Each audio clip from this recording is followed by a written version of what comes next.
There are two commands that allow us to refine our site design. In this case, they're called Subregion and Split Surface, and they can both be found underneath the Massing and Site tab. The first one I want to talk about is Split Surface. And if we select on Split Surface, what this does is it splits up whatever the topo surface is into multiple different topo surfaces. So if we use this command, we could split this straight down and have one topo surface and then a second topo surface over on the other side. But another feature, in fact, the reason why I use this probably the most often, is to cut this down so that we have a nice square lot that we'll be sitting our building on. So to do this, begin by making sure that split surface is highlighted, come down here, and then when we see the blue line going around our topo surface, we need to select on it. Now the next thing I'd like to do is use the rectangle command. Come down here, click once in the upper left-hand corner, making sure you're still inside of this topo surface, doing the same idea down here. So come down, and then while you're still inside the topo surface, but you have a rectangular shape showing up, click to place it like that. And when you do, you'll click the big green check mark, and now you'll see that just the interior part is highlighting. This is the one that's currently selected, and it's your interior topo surface. So we have one that's on the outside and one that's on the inside. To get rid of one of these, in this case I want to get rid of the outside one, you can just select on it, hit the delete key on the keyboard, and now we have a nice rectangular site that we can begin to place our building on and concentrate our grading efforts on.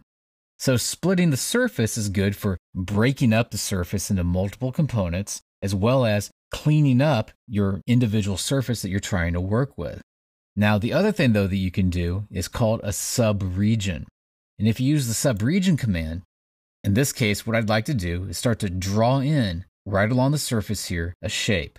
In fact, I think the shape that I'm going to do is going to look more like a parking lot. So I'm going to use my line command. I'm going to click out here at the edge, begin to draw a line straight up, come over a bit, down, a considerable angle to it, click, and now come down again. And the important thing is this does need to be one continuous line as you follow it around.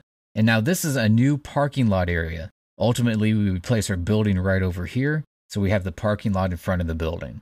Now for here, we can click on the big green check mark, and now we can see that this is highlighted very much like the command that we'd saw before, which was the split surface command.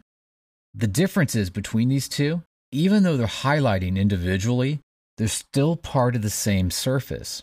What this means is that you can now select on one of these surfaces. In this case, I'm going to select on the one that I split, go into its properties, and now we can adjust its properties such as its material properties.